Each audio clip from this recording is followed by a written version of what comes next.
Good morning and welcome back. You're watching live launch coverage of NASA and SpaceX's 11th rotational flight to the International Space Station. I'm NASA's Daryl Nail, joined once again by NASA astronaut Nick Hague.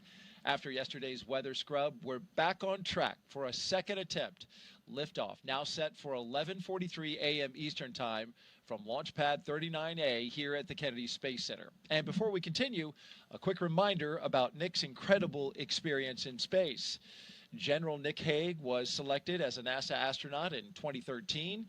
His first flight to space station ended in 2018 with a launch abort following a rocket booster failure on Soyuz MS-10, a dramatic escape that he and his Roscosmos crewmate survived safely.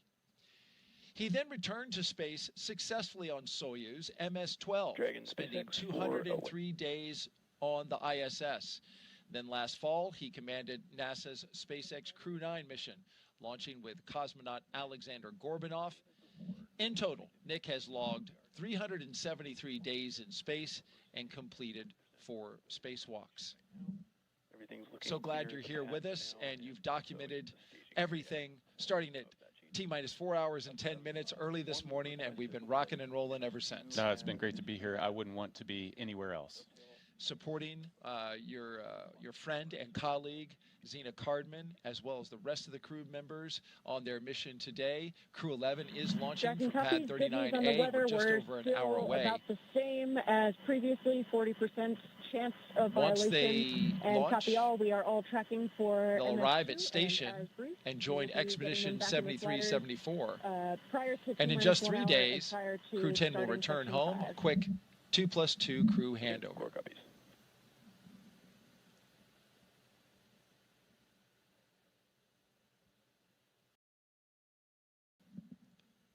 So we had an update there about the weather. We had been monitoring that situation. The POV, which is probability of violation, still stands at 40%. That was the update they were giving. We are go, as Nick likes to say, 60% go for launch. Let's take you through Crew-11's launch day preparations so far this morning. After waking up and grabbing a bite to eat, the crew suited up inside the historic crew quarters, a tradition that dates back decades. SpaceX teams helped them into their custom pressure suits, and just like other crews before them and yesterday, they gathered around a table for a card game to burn off any lingering bad luck before launch. After that, they followed in the footsteps of every NASA astronaut since Apollo 7 in 1968 by walking out to greet a crowd of family, friends, and supporters. Then it was into their Teslas for a security escorted ride out to Launch Pad 39A. It took about 20 minutes to get out there. Of course, a journey filled with excitement and anticipation for a second attempt. They got a look at their rocket, stared up at it, and then walked across the crew access arm and into their spacecraft. And we've been monitoring them ever since. We're watching them live now, strapped into Dragon Endeavour as they await the next big milestones, fueling of the rocket and the arming of the launch escape system. These are big moments, and we'll talk the audience through them. Yeah, absolutely. It's right now they're waiting a little bit, but the excitement's going to start to pick up here when we arm the launch escape system and then put on the 1 million pounds of propellant that's going to go onto this rocket that we're going to turn into flame and push these guys into space. And if all goes well, that'll happen according to plan at 11:43 a.m. Eastern Time. Now, throughout the broadcast, we've been taking your questions from social media. We want to keep them coming. Just send them in on the hashtag AskNASA on Facebook, X, YouTube, and Twitch. And if you're watching NASA's YouTube channel right now, you can refresh your player or browser to join our chat. Okay, at this time, we're going to expand our coverage as we did yesterday to include our partners at SpaceX.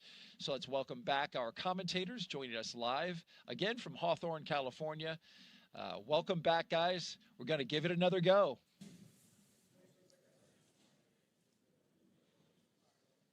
Thanks, Daryl. It's great to hear and see you guys once again. And like you mentioned before, it's keeping an eye on the weather is going to be the name of the game today. I'm Joseph Zakshesky with NASA Communications. And I'm Somi Srivastava, a certification engineer here at SpaceX. We're once again excited to be... Dragon, foot restraint checks complete. And you just heard the call down from the crew. Copies. Thank you. As they continue to march forward towards those milestones, their restraint checks, they're strapped in and ready to go. And we're once again excited to be joining you from Mission Control here in Hawthorne, California, as we count down to liftoff of Crew-11, just a little more than an hour from now. And as you heard Daryl and Nick talk about during yesterday's launch attempt, the weather played the key factor and caused the scrub. They walked right up to the T-minus 1 minute and 7 second mark. So today we continue to keep our eye on the skies and monitor the weather as the clock continues to roll backwards towards liftoff. Crew-11 is our 11th mission with SpaceX, operationally flying astronauts for long-duration missions to the International Space Station, and the 12th as a part of NASA's Commercial Crew program with SpaceX. Crew-11 has 2 first-time flyers on board, as well as a veteran NASA astronaut and a veteran Japan Aerospace Exploration Agency, or JAXA, astronaut making their return to microgravity. The multinational crew also represents 3 different space agencies, Soumya: NASA, JAXA, and Roscosmos. And today's crew will fly aboard Dragon Endeavour, which was the first operational Dragon to carry crew on board during SpaceX and NASA's Demo 2 mission in 2020 with astronauts Bob and Doug. Endeavour has been pretty busy since then, having flown NASA's Crew 2 mission, Axiom 1, and NASA's Crew 6 and Crew 8 missions. This will be the first Dragon that gets to fly 6 times. Overall for the Dragon fleet, this will be Dragon's 49th visit to the space station and its 19th human spaceflight mission overall, and the 5th Dragon flight just this year. And notably, today's return of the Falcon 9 first stage will be the last landing at Landing Zone 1 at Cape Canaveral Space Force Station. Now, over these last 3+ hours, Crew-11 has been going through the detailed process of getting ready for their mission, similar to what they went through yesterday on the first launch attempt and their ultimate destination, the International Space Station. So let's introduce you to the crew. In the commander's seat, as you get a live look inside the capsule, is astronaut Zena Cardman, conducting her first space flight. She holds a Master of Science in Marine Sciences from the University of North Carolina, Chapel Hill, and has experience with NASA research in the Canadian High Arctic, and she has also supported real-time station operations and lunar surface exploration planning. And sitting right next to Cardman is pilot Mike Fink of NASA, a veteran of 3 space flights. He has spent 382 days in space, including 9 spacewalks for an impressive 48 hours and 37 minutes in total spent outside of the orbiting laboratory. Fink is a certified pilot for Boeing Starliner, a part of the Commercial Crew program, and SpaceX's Dragon, and the co-pilot flight engineer on Soyuz, plus a mission specialist on the Space Shuttle, STS-134, the last mission for Shuttle Endeavour, so only fitting that he flies on an Endeavour here today. And serving as mission specialist is Japan Aerospace Exploration Agency, or JAXA astronaut Kimiya Yui. This will be Yui's 2nd trip to the space station. He was selected as an astronaut by JAXA back in 2009 and has logged 142 days in space. And to round it all out, Roscosmos cosmonaut Oleg Platonov is also serving as a mission specialist and was selected as a cosmonaut in 2018 and will be making his first spaceflight today. Now, once Crew-11 is on board the International Space Station, they will briefly become members of Expedition 73. And then they will join Expedition 74 in the fall, and that'll be following the departure of Soyuz MS-27, that spacecraft that'll carry NASA astronaut Johnny Kim in his return back to Earth. While on board, Crew-11 will conduct space station maintenance and scientific research to understand plant cell division, finding alternatives to antibiotics and microgravity, investigate producing essential nutrients on demand for long-duration missions, and study how spaceflight affects human physiology and psychology. And looking forward to hear more about that incredible research being done on this mission and how it will help prepare NASA and astronauts for their return to the moon and then on to Mars. The crew will also engage with students worldwide via the ham radio and use its existing hardware with newly integrated software to test backup lunar navigation solutions. Now, as we continue to monitor today's countdown, we're approaching that 1 hour mark, 1 hour and 3 minutes to go. So let's get an update on all things that involve the Falcon 9, the spacecraft, the crew, and more as we welcome in another member of our broadcast team, in Ronnie. Thanks so much, Joseph, and good morning, everyone. I'm Ronnie Foreman, a senior sales manager here at SpaceX, and I'm very excited to be joining you again today from right outside of Mission Control in Hawthorne. It continues to be a smooth countdown this morning, and we're looking good for an on-time liftoff at 11:43 a.m. Eastern Time from Launch Complex 39A in Florida, as long as our weather continues to cooperate. Now, coming up here at about T-minus 45 minutes, we're going to be listening in for our team to report their readiness for propellant load with a final go, no-go poll. Here on the ground, teams will be staffed around the clock in Mission Control to monitor Dragon and the mission, not just today, but throughout the entire flight, from liftoff to Crew-11's arrival at the space station, all the way through splashdown when those astronauts return home. On console or on headset in Mission Control, which you've got that great live shot of on your screen right now, we've got 6 key positions. The mission director is in charge of the room and tasked with making real-time decisions to ensure mission success. The person that you're going to hear today talking to the astronauts is the crew operations and resources engineer, who we'll refer to as the core throughout the broadcast. There's a good shot of him there in the lower right-hand corner of your screen as well. And of course, those 4 additional team members are focused on vehicle systems, including avionics, navigation and control, software, propulsion, life support, and communication with the ground support teams. Then apart from our mission control here, the Falcon 9 team is currently located in the Launch and Landing Control Center at Hangar X in Florida, not too far away from LC-39A, which we're looking at now. So with less than, or just more than an hour until launch, we are all settling in here across the country for final checkouts, propellant loading, and ultimately launch. Joseph? Thank you, Ronnie. And just like yourself and everybody here in SpaceX and across the country, looking forward to this launch as we continue to have that countdown roll back. And just like the teams here in Hawthorne, California, NASA has its own team members at NASA's Mission Control Center and the International Space Station Flight Control Room in Houston, Texas, where our other teammate for today's broadcast, Sandra Jones, we'll hear from her in just a few moments. That's where she's located, and that team has been busy preparing the International Space Station for Dragon's arrival. Now, the teams on the ground in Mission Control are giving their goes for launch to make sure that the station is ready to receive Dragon Endeavour and the new crew on board. Following liftoff to the flight to the space station will be a little bit shorter than what yesterday's launch attempt would have been. It was 39 hours then. Now, cycling orbit tank isolation valves to equalize low flow pressure. Dragon copies. And more great communication there between the teams on the ground to the crew as we continue to march towards that liftoff time, as we are now zeroing in on 60 minutes away. Well, speaking of time, I was saying that yesterday's launch attempt would have had Crew-11 go for about 39 hours of phasing between launch and docking to the International Space Station. Now with today's launch attempt, that'll take about 16 hours, with Dragon flying autonomously the entire way. Now, docking is targeted for early Saturday morning, August 2nd, and that'll be 3 a.m. Eastern time, or midnight here on the West Coast. And just like autopilot on a commercial aircraft, the crew always has the ability to take manual control of the spacecraft if so needed.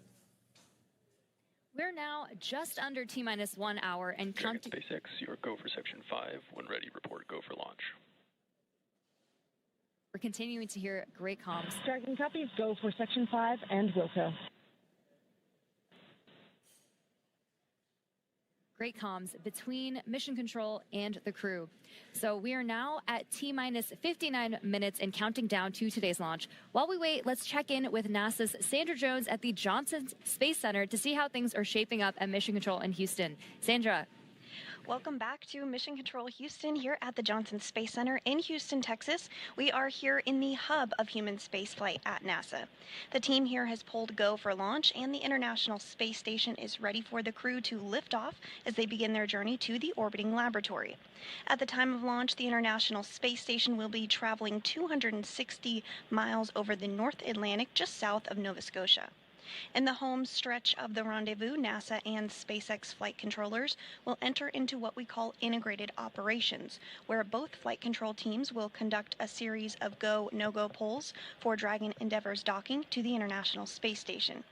Rotational missions like Crew-11 help NASA continue to maximize the important research and technology demonstrations made possible only in the International Space Station. SpaceX, Dragon, go for launch. SpaceX copies. Dragon crews go for launch. And you heard it there from the commander of the Dragon Endeavour. They are go for launch. We are continuing to march towards a launch in 58 minutes from today. Their destination, of course, you see there on your screen, the International Space Station, with a unique microgravity environment, critical for NASA to prepare for future commercial low Earth orbit destinations and to understand and overcome the challenges of long-duration spaceflight necessary for a long-term presence on the Moon and crewed missions deeper into the solar system, including onto Mars. Now here's a closer look at the mission and what Crew-11 will have to look forward to during their stay aboard the International Space Station. International Space Station, one of humanity's greatest accomplishments so far. 15 countries working together and adding more all the time that have helped plan, build, and fly the International Space Station. And it just shows what human beings can do when we work together. As Crew-11, we are about to launch on board a Dragon spacecraft to the International Space Station. We are actually continuing ISS mission almost a quarter centuries. Right now, crew members are working very hard on the ISS, so we got that result, and actually we do more researches, then pass that information to Crew-12. Конечно, исследования на Международной космической станции, как я считаю, они очень важны, и они являются ключевым звеном в развитии технологии, науки и всей цивилизации. И все самое лучшее из космоса всегда приходит рано или поздно на Землю в виде новых открытий, новых приборов, возможностей и технологий.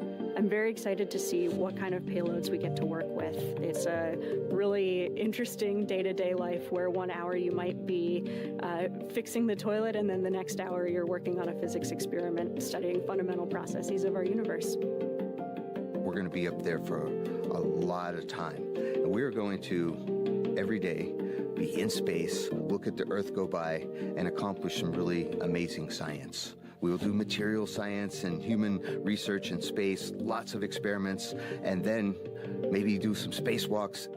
It's a really fun crew to be on. We're going to enjoy every moment, and we're going to help each other to be successful and accomplish our mission. So we have various kinds of difficult training together. For example, emergency training in Building 9 or emergency training in SpaceX. This kind of training actually made our bond stronger.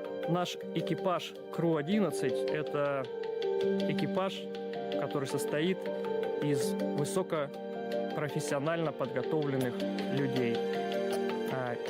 И мне нравится этот экипаж. In some ways, my only expectation for the mission is to fly and return home safely and still friends when we get back. There are so many things to play around with, to study, to explore, and I'm really open to every possibility, ways to engage with the International Space Station. We all came from other crews. Kimiya, Yui, San, and I both came from Starliner 1. Oleg was on a Soyuz mission before this, and Zena, of course, was on Crew 9. But we all came together with our previous experience, melded into a really fun team. We're ready to go fly to our International Space Station. We are back here at the Kennedy Space Center in Florida, joined by astronaut Nick Hague. I'm Daryl Nail with NASA Communications, and we are watching this countdown proceed, the second day. We were scrubbed by weather yesterday. We heard about that earlier, got down to 1 minute and 7 seconds. What's interesting about this to me, Nick, is although the launch is delayed, oddly enough, their arrival to the International Space Station has not been delayed, not even a second. They are still going to be arriving on Saturday at 3 a.m., but they're just going to go quicker. Yeah, you know, orbital dynamics can do strange things like that. Sometimes you need to speed up to slow down and vice versa. And in this case, we can launch at a different time, use some orbital dynamics to our advantage, and arrive to the station at the exact same time. What it means for the crew is I'm going to be in that capsule for 16 hours instead of 40 hours, which, you know, it's a tight space. It's not the tightest of spaces, but it'll be nice to get to the station a little bit faster and be able to spread your wings out coming through the hatch. A small benefit to a launch delay, having a little shorter. If there is a silver lining somewhere in there, this is it. This is it. All right. Well, let's take a social question. We've been asking throughout the broadcast for our audience to send us questions, and Nick, you've been doing a great job answering them. Had a lot of kids asking questions as well. Our next question comes from Jeff, who asks, what was the most interesting thing you saw outside the window when on board the ISS?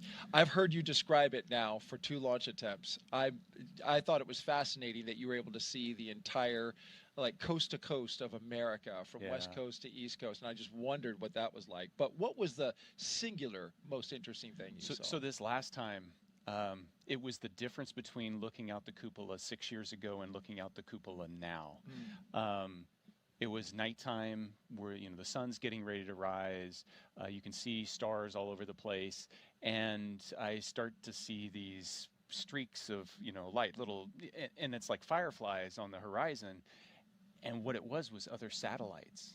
So in the 6 years, there's been so many satellites added to space that now it's easy to see the sun reflect off those satellites as you're coming up over sunrise, and you start to get this sense of just how congested space really is, and how important it is to keep track of all that stuff. Absolutely. Yeah, and so that is it's critical, and there's a connection there, you know, with the Space Force.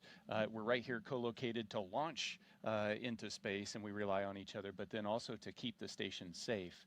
The Space Force is doing its job as well. Absolutely, the 45th Space Wing tracking all of the assets in space.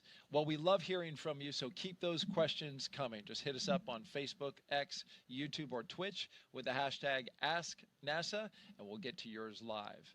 T-minus 51 minutes and counting now till liftoff, so let's head out to NASA's Tony Jaramillo, who is standing by live at one of the best viewing spots here at Kennedy. She's joined by NASA's Acting Associate Administrator, Vanessa Weich. Tony. Hey, thanks, Daryl. That's right. We are out here once again in an amazing viewing location where we can see the rocket at the launch pad. Off to my left here, and joining me is Vanessa Weich. Vanessa, you know, we saw you at Crew Walkout yesterday and also out there today. Did you have a chance to speak with the crew before they headed out to the launch pad? You know, anything that you told them? Well, you know, yesterday I had the opportunity to kind of say, you know, hey, we're very excited. We wanted to tell them they were all here. We're cheering for them and excited about their launch. And so that was very exciting on yesterday. And then today we got up and we did it again. And we told them, yes, that we're very excited for them, each and every one of them, and just wish them well. I did have the opportunity to speak with them, let's see, 2 days ago, and to speak with them more in a setting where we could talk and talk about the mission that was coming up. Each and every one of them are excited about their mission in different ways, the experiments that they'll have to do, and they're excited about getting to the International Space Station, what they'll do at the International Space Station, the science experiments, the technology, and looking forward to them. They'll be the crew that will be on orbit as we celebrate 25 years of having continuous presence off of the Earth. And so that'll be great.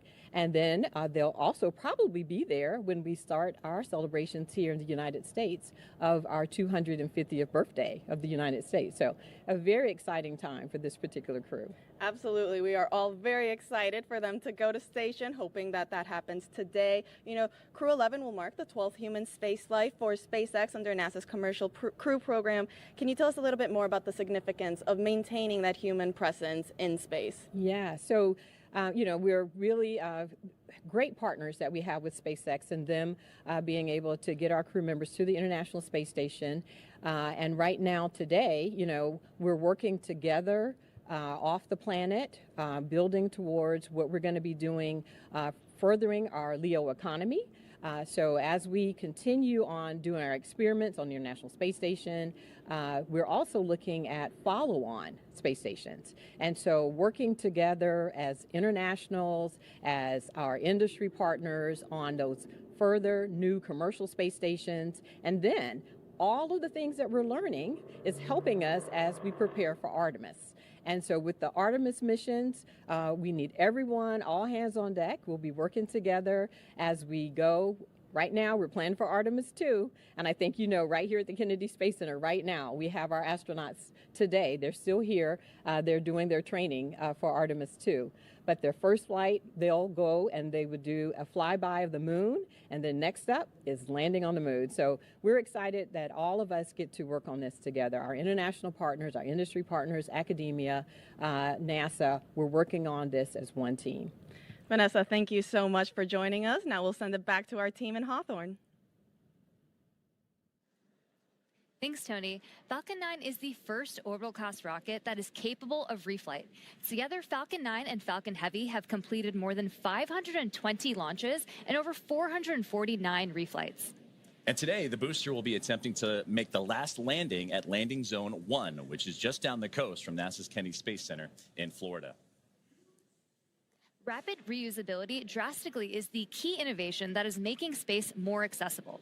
While today's booster is on its third trip to space after most recently supporting AX-4, the fourth private astronaut mission to the International Space Station, we're working towards qualifying our fleet of Falcon boosters and fairings to support 40 missions each. And if you want to keep track, we're currently at 29 flights of a single Falcon booster. This same spirit of continuous iteration and innovation does not stop with Falcon 9. NASA awarded SpaceX a contract to develop the USD Orbit vehicle, a modified Dragon designed to guide the space station through a controlled re-entry into Earth's atmosphere. And when the time comes and the International Space Station reaches the end of its orbital life and mission, Dragon will help achieve a safe deorbit. And another innovation SpaceX has been working on is the intravehicular spacesuits, or IVA suits, that astronauts wear during Dragon missions.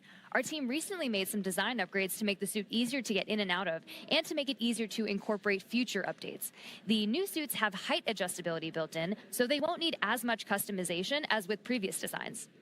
Now you can see the crew right there. The one that's wearing this new suit is astronaut Mike Fink, which is the second one from the left. Today's mission, Fink will be the only one wearing this new suit as the Crew-11 pilot. And that said, we expect to see SpaceX's new IVA suit on all astronauts for Crew-12. But astronauts who have previously flown on SpaceX missions still have the option to continue wearing their original suits. And for the Crew-11 astronauts, they are staying comfortable in their suits right now as they prepare for liftoff while the clock continues to roll back. And we'll check in with Ronnie on the status of today's countdown. Thanks so much, Joseph. So we are coming up on just under 46 minutes to launch, and our teams are carefully moving through our pre-flight process. Next up in the countdown, we're going to hear SpaceX's launch director check in with the team for readiness. And that's readiness both for propellant load and for launch. As mentioned earlier, the Dragon launch team, as well as key NASA launch members, are in the Launch and Landing Control Center at SpaceX's Hangar X in Florida. Our launch director will also check in with the Dragon mission director, referred to as MD, and the NASA launch manager to make sure they're ready to move forward as well. Of course, our Crew-11 astronauts right now are on board Dragon, waiting to get the green light to stow the crew arm for launch and arm the launch escape system. Got some great shots of our astronauts on the left-hand side of your screen right now, and of course they are safely tucked inside Dragon on the right-hand side. Once we hear that launch director give the go-ahead, we'll get a great view of that access arm moving away from the spacecraft.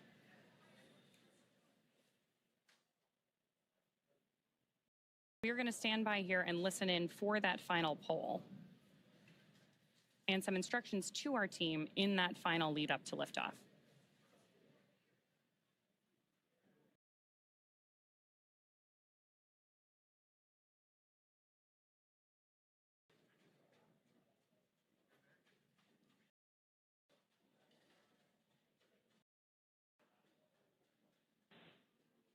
Poll for propellant load and launch is complete. Stand by for briefing on control room procedures. For all operators at MCCX and Hangar X, both control rooms will go into lockdown at T-minus 45 minutes and will remain in that state until LES is disarmed. All operators are to remain at their console and maintain a sterile cockpit until MD confirms successful disarming of the launch escape system following orbital insertion or propellant offload in the event of a scrub. For non-urgent no-go conditions, brief the CE or LD and they will approve aborting the count. For urgent issues affecting the safety of the operation, operators shall call hold, hold, hold on the countdown net. Launch control will abort the launch auto sequence immediately and proceed into launch abort. At T-minus 10 seconds, launch control will be hands-off and relying on automated abort criteria for the remainder of the count. Operators advise launch director whether structural breakup or fire is imminent or occurring per Dragon manual flight escape rules. Launch control, you may proceed with arming the crew arm for movement. Arming crew arm now.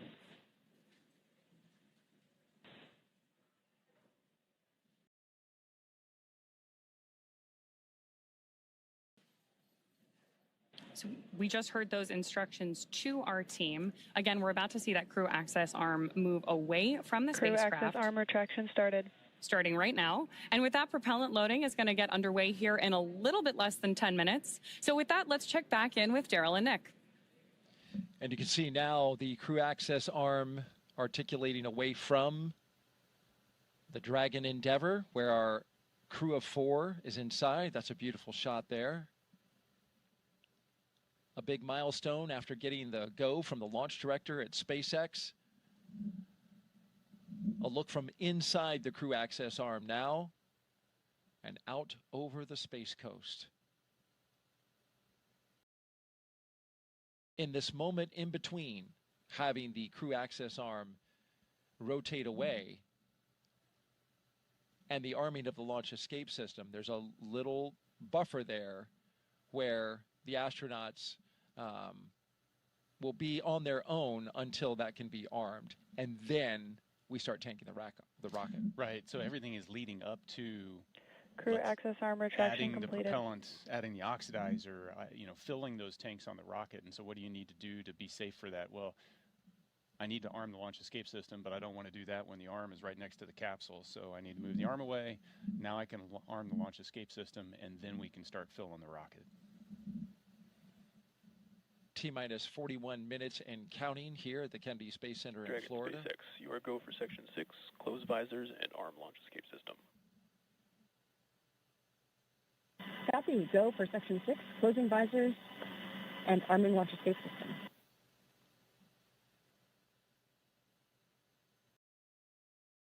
Here's a beautiful shot from our helicopter looking west. You can see the formation of cumulus clouds in the area. Weather is a watch item for today. The launch weather officer. Dragon, visors closed, arming launch escape system. SpaceX copies. The launch weather officer putting it at 60% go for today. The concern is the buildup of cumulus clouds, the ones that you see there building up. There's a lot of moisture in the atmosphere. But although you see those clouds around the pad, notice as we start to circle around to the west and look east, clear skies out over the Atlantic Ocean. So when you look at this picture, Nick, you can certainly understand that even though we have clouds that are building in the area, there's an area that we can find over top of this launch complex that we could potentially System is verified armed. Get clear enough path to launch this rocket. Yeah, you just need a hole big enough to launch through. So you don't have to have cloudless skies. You just need clear enough skies. Clear enough 10-mile hole would be nice. I think if we think enough positive thoughts here at the launch site, we can create that bubble. I'm working on mine. Me too. And so we've been listening as they walk through the milestones here, the arming of the launch escape system. This is a critical system. Nick, you know this very well. Yeah, it's an absolutely critical system. We're just moments away from them getting ready to tank the rocket, fill it up with the kerosene and the liquid oxygen, and before you start to do that procedure and load all of that stored energy onto the rocket, you arm the launch escape system so that if anything goes wrong in a heartbeat, that system can pull that capsule away from the rocket and off to safety. Commander Nick Hague, when you were commanding Crew 9, you sat through these very same moments in the Dragon, on the launch pad, ready to go. Yeah, once you press the button to launch to arm the launch escape system, there's a switch in your mind. Now you're sitting on a live rocket. Now everything is primed and ready to go. You are definitely focused on everything leading to T-0 and liftoff. And that arming of the launch escape system happening just a few seconds from now. We expect it at T-minus 38 minutes. And again, that allows the Draco engines on the Dragon to pull that spacecraft away in the event of an emergency.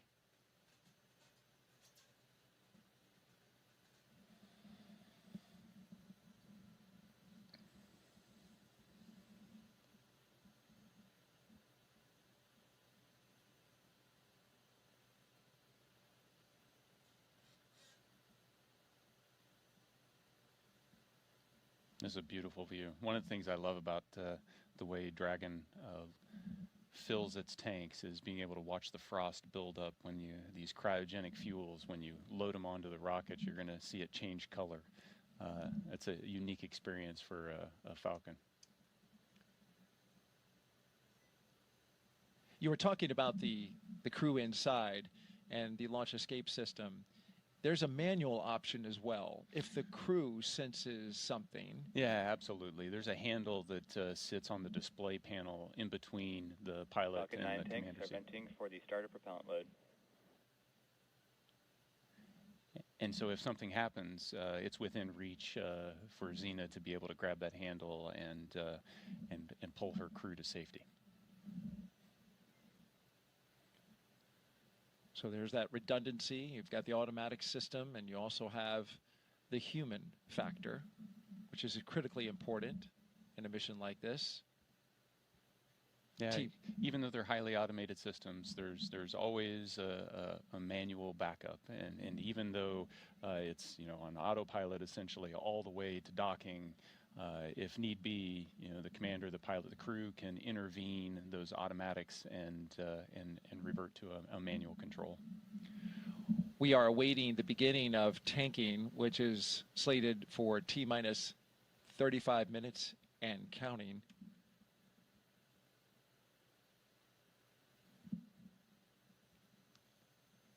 You talk about the manual factor. You can also fly this manually, this Dragon Endeavor. And is it through touchscreens? Yeah, the Dragon has a unique interface. It's a touchscreen panel. So once you activate the manual controls, you have a series of virtual buttons on a touchscreen that you can issue commands that would change the attitude or even change the motion of the capsule. Beautiful shot there by our Kennedy Space Center flight operations team.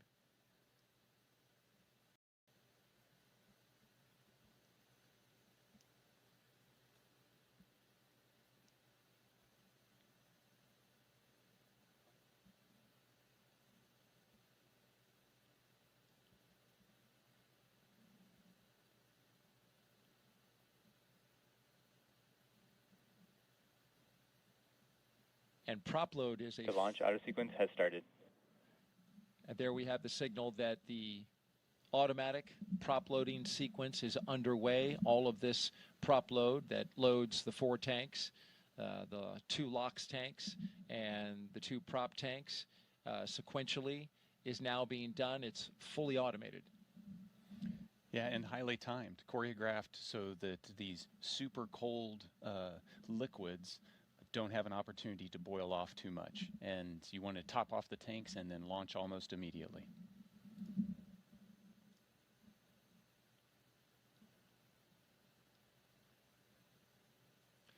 It's a highly dynamic time for the crew inside. They can hear, right?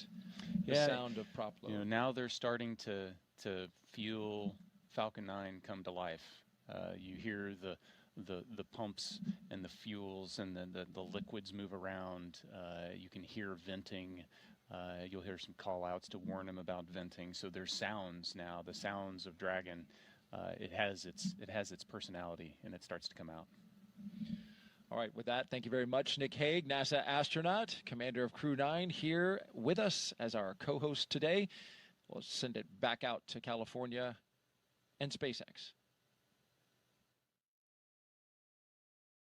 Thanks so much. So as you mentioned, Daryl, propellant loading of both RP-1 and liquid oxygen began at T-minus 35 minutes, and we heard that announcement from Mission Control right on schedule. Weather continues to be our main watch item today, but I'm hearing from our vehicle teams that everything looks good both for Falcon 9 and for Dragon. Next up, at about T-minus 30 minutes, our SpaceX launch director will inform the crew that the loading of cryogenic helium has begun, first on stage 1 and then on stage 2 about 4 minutes later. Stage 2 RP-1 loading should wrap up at T-minus 20 minutes and 30 seconds, and then as we approach T-minus 16 minutes and 30 seconds, so just 4 minutes later again, we should hear the call out that stage 2 liquid oxygen loading has begun. All together, we're going to have about 1 million pounds of fuel on board Falcon 9 by the time we're ready for liftoff.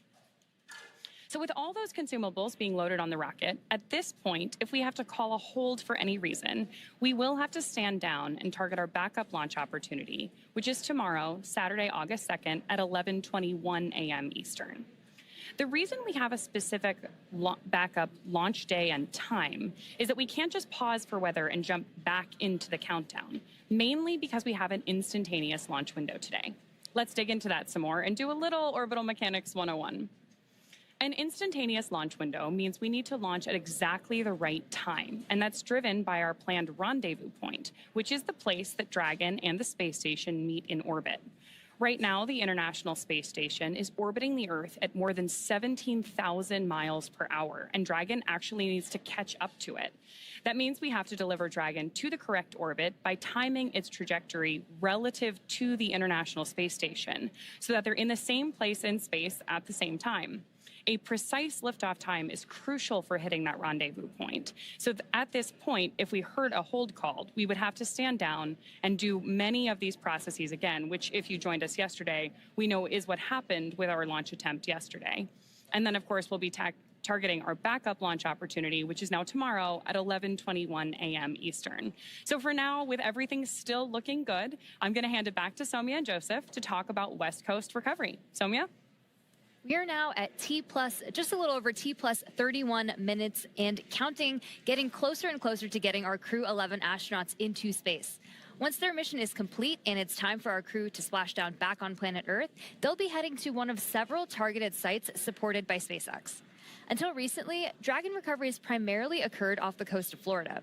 But this year, SpaceX moved Dragon recovery operations off the coast of California to allow Dragon to complete its deorbit before safely jettisoning the trunk over the Pacific Ocean.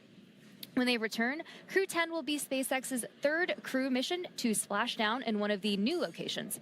From 2 was the first in April this year, followed by Axiom 4 in July. The new splashdown locations are near Los Angeles, Oceanside, and San Diego. The recovery vessel Shannon will be stationed in Long Beach to support the new West Coast splashdown operations. Spreading these supported sites across multiple locations helps to maximize the return opportunities, lowering the chance that we will have to wave off due to bad weather.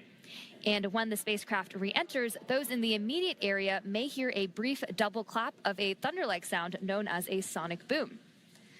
It's been impressive to see these teams move those operations from the East Coast to the West Coast, not only just for SpaceX, but for the Commercial Crew Program, the International Space Station, and teams preparing for yesterday's launch attempt, today's launch attempt, and if necessary, as we continue to monitor the weather, we'll keep an eye out for any future opportunities that come in. So right now, we're inside half an hour to go until the T-minus liftoff point. So let's go back to today's mission, NASA SpaceX's Crew-11, and hear a bit more from the astronauts flying today. I think it's really innate in our human nature to want to keep exploring and to keep pushing boundaries. Everything that we do in space is ultimately for Earth and for the human species. We are having a lot of good experiments on orbit, making new medicines. That is actually good for everybody. By understanding how to live and work in space like we have with the International Space Station, we can now become a multiplanetary species by having bases on the Moon and bases on Mars. И выполнение полета в космос, на мой взгляд, важно, потому что в конечном счете необходимо человечеству будет двигаться в дальний космос для того, чтобы открывать новые миры, исследовать новые и новые горизонты. For me, it's a really compelling goal to go farther and farther afield in space and pushing our boundaries as a human species that way, learning more about our own home planet as we try to go farther. We've been going and living aboard the International Space Station for 25 years. We're ready to make the next steps. We're ready to go to the Moon. We're ready to go to Mars. We're ready to explore the solar system. We understand the effects of what life in space does to the human body, and we need to continue those studies. We need to continue getting ready and get ready and go to the Moon and Mars, and that's why it's important to go to space. From growing vitamins in space to testing new ways to fight disease, Crew-11 is about to take on some incredible research aboard the International Space Station. First up, Bionutrients 3. The study is looking at how to make essential vitamins and nutrients in space so astronauts can stay healthy on long missions. They'll be testing samples like yogurt, kefir, and a yeast-based drink to see how well they work in microgravity. Next up is Stem Cell XIP-1, which uses space to grow stem cells. These cells can turn into any type of cell in the body and could one day help treat diseases like cancer. Growing them in microgravity may produce more cells and better ones than we can make on Earth. And then there's Genes in Space 12. It's testing phage therapy, which uses viruses that target and kill bacteria. It could be a powerful alternative to antibiotics, especially in space, where infections can become harder to treat. A lot of research as well happens on the human body, and you had some research that you did when you were there. Yeah, every astronaut that goes to the space station can volunteer to be a subject for a plethora of human experiments, and we're learning so much about what affects us, from our immune system all the way down to our bones and our muscles and even the makeup of our DNA. It's fascinating, the amount we can learn. And if you want to know why Nick is able to have such a young look, it's because in space you get older slower. I heard like 0.005 seconds slower. Yes, that and radiation's good for complexion. Thank you, Nick, for all your insight. Now let's toss it out to Tony at OSB2.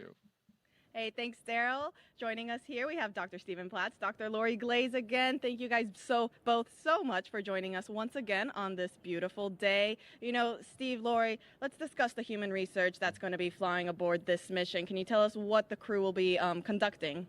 Sure. The Human Research Program is sponsoring 10 research experiments for this particular launch. We're really excited about it. We have cardiovascular studies. We have studies looking at the brain and the eyeball, muscle, skeleton, pretty much everything you can think of. And what we're most excited about is we're really able to focus on some of the biggest risks we have to the human for spaceflight, and we're focusing on how we can better understand everything we need to get to the moon and Mars. You know, speaking about the moon and Mars, Lori, can you tell us a little bit more about how this human research help us on those future missions? You bet. You know, when we start thinking about our future at the moon and Mars, sometimes it seems like science fiction. You know, the idea of having a permanent base on the moon that we can visit, or sending humans to Mars, but we are getting so close. In fact, we're less than a year from the next flight in the Artemis program, which is Artemis 2. We're going to be sending 4 crew for 10 days around the moon. And so we're getting there. The next mission after that will land humans, our crew, on the surface of the moon, first time since 1972, and at the South Pole, where we've never been before. And when we think about those missions that we're going to want to spend time on the surface of the moon or transiting to Mars, we're going to need our crew to be healthy for weeks or months in that transition period, and then be able to perform and execute the science and the exploration when they land in those partial gravity environments. And so it's critically important. We're using the space station, of course. It's a unique laboratory for doing the experiments that Steve's describing, doing things like being able to grow plants that we're going to need for food, so we don't need to bring all of the fresh food with us. Being able to recycle the water for drinking water and other purposes on the on that journey. Having sensors that can help us detect hazards from solar storms, so that the crew can get protection in time. So all this work is critical for us in our planning, and it's getting close. So we need this work now. Absolutely. You know, speaking about those experiments on station, Steve, I heard there's a new one coming on this mission. Can you tell us a little bit more about that? Sure. It's called manual piloting, and it's the first time we're flying it, so we're really excited about it. It will really help us with our planning for landing on the moon. And so what we're doing is we're looking at the transitions of gravity. We go from Earth to orbit, and then we're thinking landing on the lunar surface. Those transitions affect the human body, and so they can make you disoriented, they can disturb your balance and things like that. We have special equipment that we can use to simulate landing a vehicle, and so we're going to test the crew before, in flight and then after they land in order to see how the body's affected so that we can figure out the best way to keep them safe. Well, Steve, Lori, thank you both so much for joining us. Now we'll go ahead and get you guys back to the shade, away from the heat, and we'll send it back to our host desk, Nick and Daryl.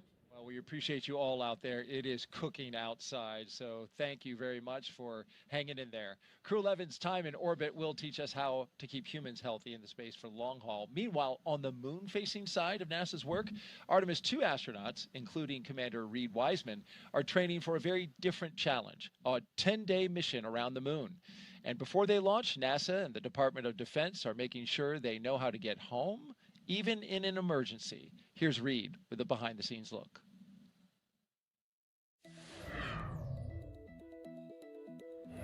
Hi, I'm NASA astronaut Reed Wiseman, commander of Artemis 2.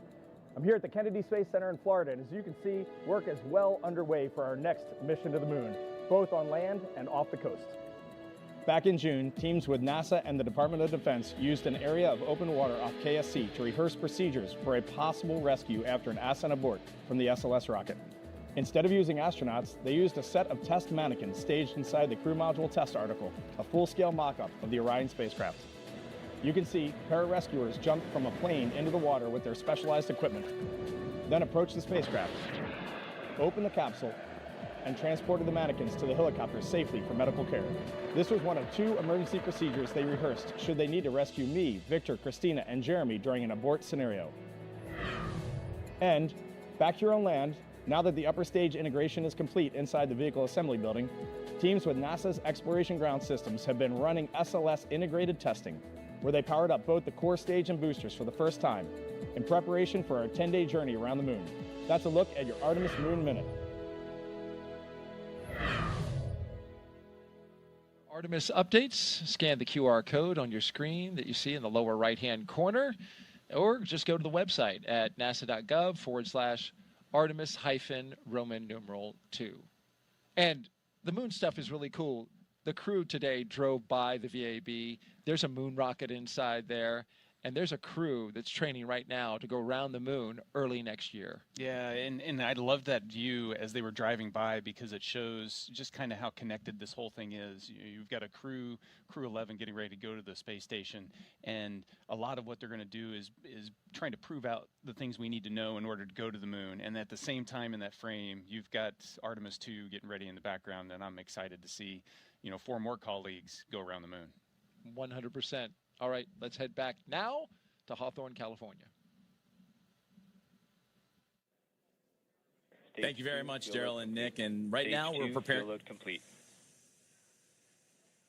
And that was going to be the update, is that fueling continues to be occurring for the Falcon 9 rocket. As you take a look at it on your screen now, it is a 2-stage rocket that is 229 feet tall and getting ready for liftoff in just a little less than 20 minutes. And at launch, it produces more than 1.7 million pounds of thrust. And rockets like Falcon 9 don't use all that thrust just to go straight up. Early in flight, Falcon 9 performs a gravity turn, a smooth pitch maneuver that tilts the rocket sideways to build up horizontal velocity. You may hear this call at about 10 seconds into launch as the vehicle is pitching downrange. Once the first stage completes its portion of the mission, it shuts down and separates. A stage rocket like Falcon 9 sheds the booster to eliminate weight and uncover the Merlin vacuum engine on stage 2. To reach orbit, the vehicle needs to go fast, hitting an orbital velocity of about 28,000 kilometers an hour, just to keep from falling back to Earth due to gravity. That's fast enough to lap the Earth in about 90 minutes. And as we mentioned earlier, after stage separation, today's booster will be landing at Landing Zone 1 at Cape Canaveral Space Force Station, returning to Earth for its 3rd time. The second stage takes over from there, powered by a single Merlin vacuum engine, also known as the MVAC. With its extended nozzle and optimized design, the MVAC drives maximum performance, producing 220,000 pounds of thrust in the vacuum of space. And getting to space is the first step to building our multi-planetary future. At the top of Falcon 9 today, the crew is sitting inside Dragon Endeavour.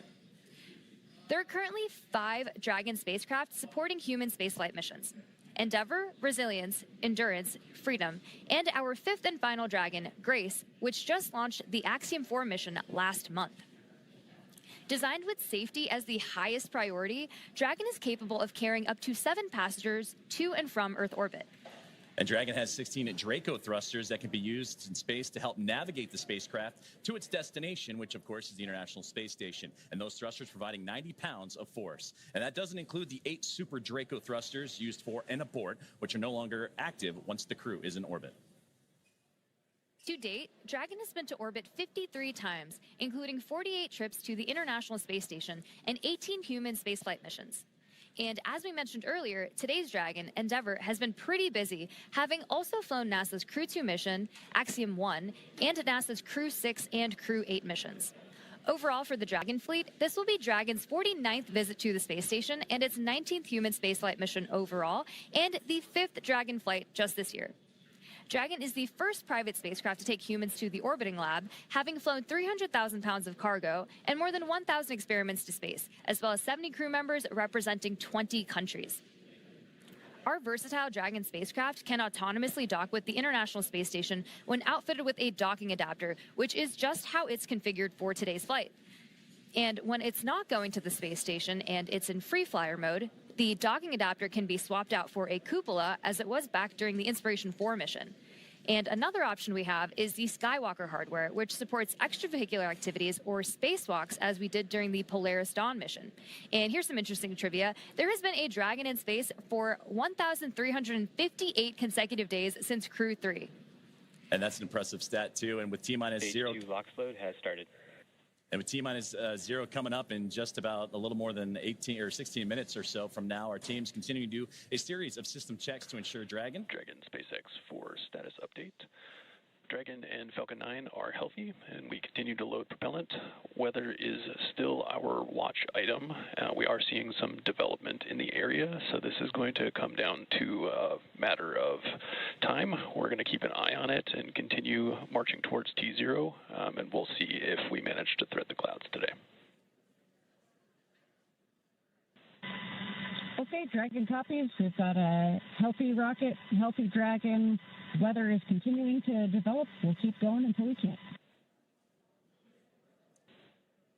And great communications there between the team on the ground and with Crew-11 on board. And that's exactly what we're keeping an eye on, is not only the tanking of the rocket and that procedures, but also today's weather. And you heard that update right there. So to continue with the updates and kind of bring us up to speed on what's been going on, let's toss it to our teammate and Ronnie.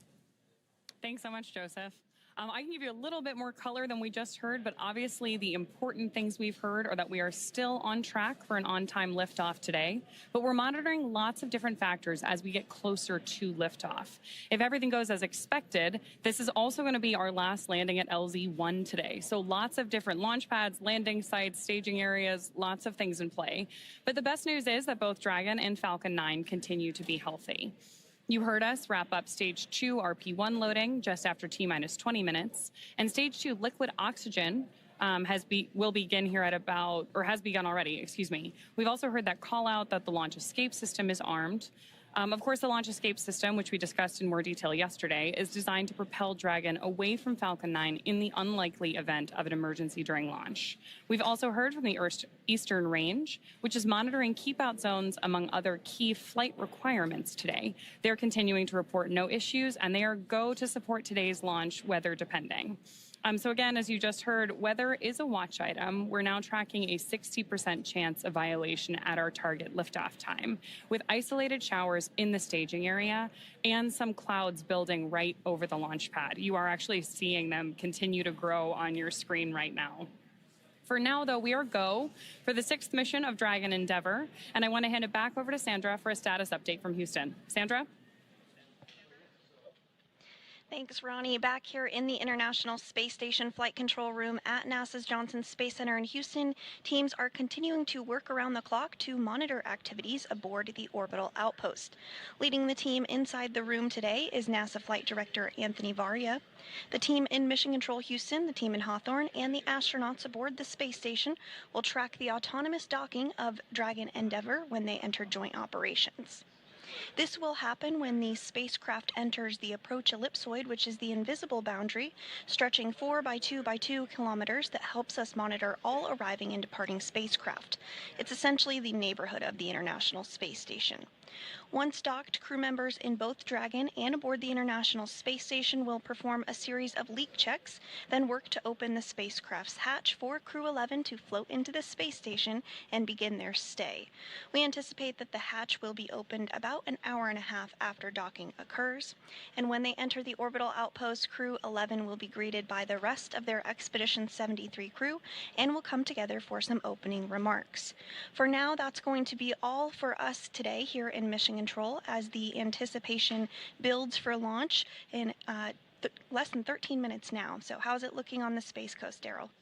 Well, Sandra, we wish it was looking better. We've just had a downgrade in the weather forecast from 60% go to only 40% go. The launch weather officer informing us that conditions are ripe, and we have even seen the development of cumulus clouds in the area, some that could trigger lightning if a rocket went through them. So this is a very high watch item at this moment, Nick. Yeah, they're watching it. Everybody is focused on crew safety at this point, making sure that we make the right call.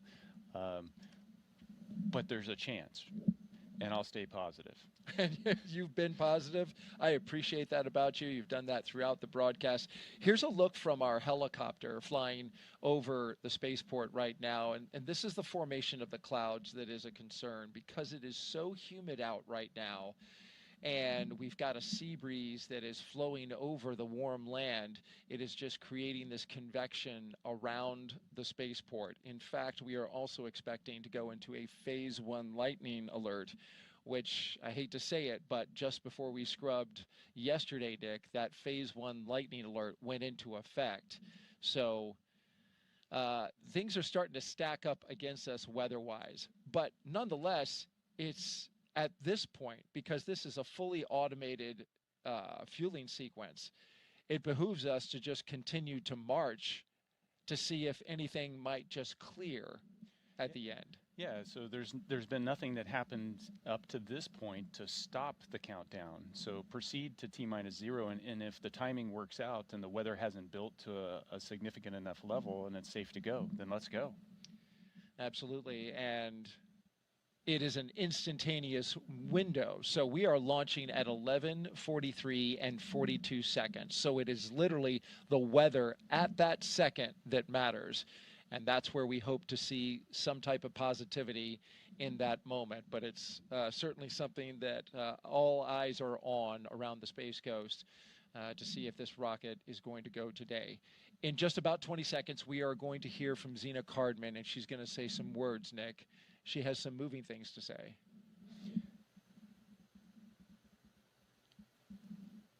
Yeah, Zena is an amazing person, and watching her, along with Stephanie. Dragon SpaceX confirmed crew displays are configured for launch. You can. SpaceX Dragon displays are configured for launch. To our family, friends, all who support us at SpaceX, NASA, JAXA, Roscosmos, thank you. Spasibo, arigato gozaimasu.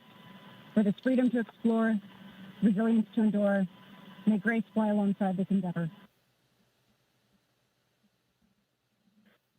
Crew-11, from all of us on the ground, we've enjoyed working with you in preparation for your mission. We look forward to continuing to do so in flight. Good luck. Enjoy the ride.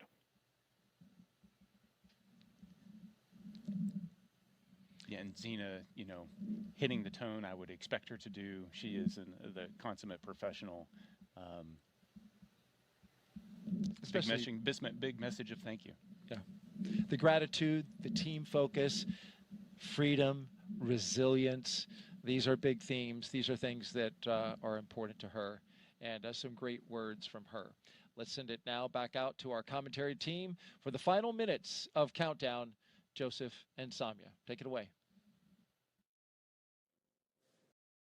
Thank you, Daryl. Thank you, Nick. And that was beautiful what Zena had to say and reflecting on family and friends, but also that great shot you saw in that 2-box. That was from the International Space Station, that view as the space station actually going right over Florida and the Cape. So it's not just those on the ground that are excited. It's their teammates aboard the orbiting laboratory as well. Well, we're closing in on launch, 8.5 minutes away. It'll be about a 9-minute ride to orbit, which is around the time of the second stage cutoff. Dragon and the second stage will continue to coast for a few minutes after that, and then prior to separation. You'll be hearing some performance calls as we get into the final countdown and then after liftoff. These are SpaceX flight controllers reporting on trajectory, speed, booster, and performance, and the key milestones, but there are some other calls that you'll hear the crew make as well after liftoff. The crew will report out a few number and letter combinations, which mark different abort zones throughout the flight uphill and up the eastern seaboard. The first two, 1A and 1B, those are abort modes available while the first stage is firing. Now, the second are 2A through 2E. Those will come into play once the second stage kicks in, and then though we'll only hear the 2A call out from the team. Diverting a little bit from that naming system, you'll also hear the call Shannon, which refers to Shannon, Ireland. This call means the crew could target off the coast of Ireland if they needed to abort late in that second stage burn. You'll hear these different calls throughout the flight uphill, along with key performance callouts from the guidance, navigation, and control officers, and also the propulsion lead. So we're closing in on T-minus now 7 minutes, and we continue to keep an eye on the weather. One of the next callouts we're listening for is that stage 1 engine chill has started. That's coming up in just a few seconds. And that is a key process that prepares the engines for flight. Engine chill has started. Right on time. Right now, propellant in the tanks is isolated from the engines, but we'll open the engine pre-valves and start trickling some liquid oxygen through the Merlin engine pumps, chilling the engines for the start sequence. We do this because the super chilled and densified liquid oxygen is really, really cold, and we use this process to bring the engine hardware down to a cooler temperature before flowing all of the LOX and propellant into it during flight. At liftoff, Falcon 9 is consuming 700 gallons of fuel per second, so engine chill helps us to prevent thermal shock and ensures nominal engine performance. Shortly after, we should also hear the call out for stage 1 RP1. Fuel load complete. Right on time. So now that engine chill is underway, we're looking ahead to the call out that RP1 load is complete, which just occurred a moment ago, and again prevents that thermal shock. You got to stretch before you can start running. And RP1 is densified kerosene or rocket fuel that will propel the crew into orbit. And all of that RP1 is now about to be fully loaded into the rocket, since we previously heard that the second stage is completed, or about to be completed here in just a couple moments. And then while we're still loading liquid oxygen on that first stage and second stages. This is the oxidizer that is needed to combine with the densified kerosene that just finished up loading. The RP1 liquid propellant needs an oxidizer to combine with everything in order to ignite. Coming up at the 5-minute mark, we'll hear the call for Dragon to configure for terminal count and then transition over to into internal power. And that should be happening in about a little less than 30 seconds from now as we continue to close in on that T-0 mark.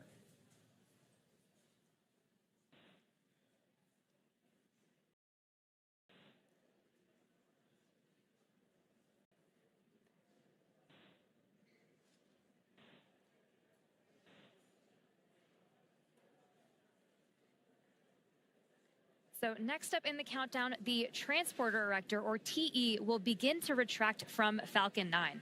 That is the large truss structure you see there standing next to the rocket. It's hinged at the base and connected to the launch mount beneath the first stage. First, the clamps around the second stage will begin to Falcon open. 9 tanks are pressing for strong back retract. And we're hearing good callouts. Dragon is in, configure for terminal count. And we're continuing to hear great callouts over the nets. Then the TE will begin to pivot back, slowly swinging away from the rocket, and it will reach full recline in just about a minute. Strong back retract has started. And we are just beginning that strong back retraction process. It's called the strong back. It's also called the TE, or transporter erector. Same structure, different name.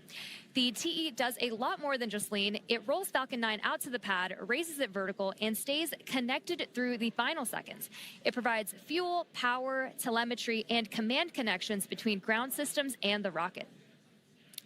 Those clamps at the top help stabilize the second stage during fueling, and they also help prevent movement in high winds.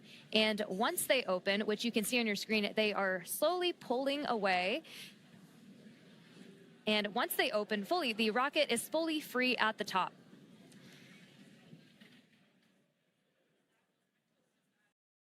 Propellant continues to be loaded late here in the countdown as we're approaching 3 minutes and 30 seconds.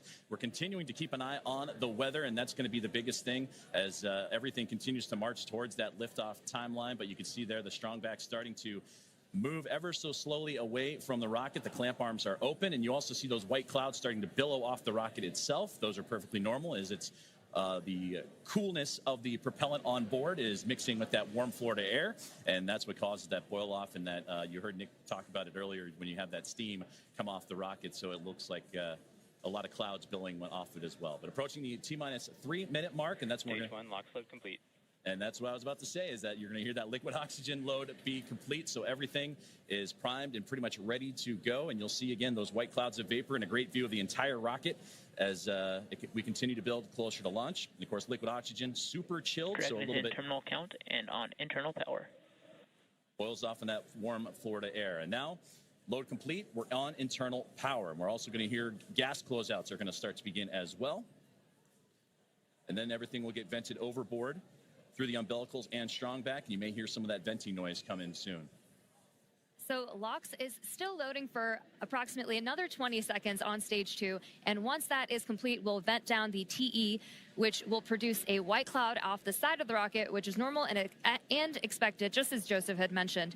And once LOX load is fully complete, that will mean that there are 1 million pounds of propellant loaded onto Falcon 9, which will be RP1 and liquid oxygen. So that call out coming up. Stage 2, LOX load complete. Right there. So we just heard that confirmation of stage 2 liquid oxygen now complete, as we are now 1 minute and 50 seconds away from launch. We'll also hear that the gas closeouts have started, so we can expect Dragon cloud is venting. in auto idle. You heard the call for auto idle. That puts the rocket in a state that the flight computers understand before it takes over, making sure that transition to the final countdown is smooth and that all flight computers on board are in sync. Ground gas closeouts, expect loud venting. Configured for launch, and there's the closeouts we've been talking about and the venting that will be shortly followed.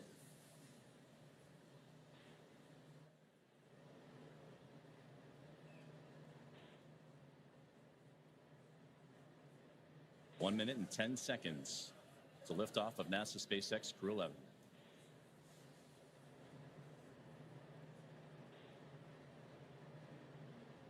FTS is armed, Falcon 9 is in startup and is now controlling. Dragon is in countdown. Flight computers switching to countdown mode now. Dragon, SpaceX, go for launch. SpaceX, Dragon, go for launch.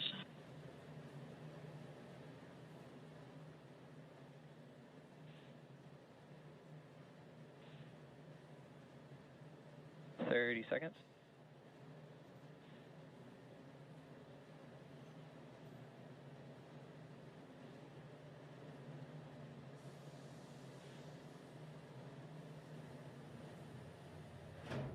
$15 seconds. T-minus 10, 9, 8, 7, 6, 5, 4, 3, 2, 1. Ignition. Ignition's full power and liftoff. Go Falcon, go NASA, go Crew-11. Together we rise as NASA's SpaceX Crew-11 heads up to the International Space Station. Vehicle is pitching down range. 1.7 million pounds Stage of thrust. 1 propulsion is nominal. Propelling Falcon 9 as the vehicle pitching down range and making its way up the East Coast, and will soon join Expedition 73 aboard the orbiting laboratory. So far, getting good callouts on that first stage performance.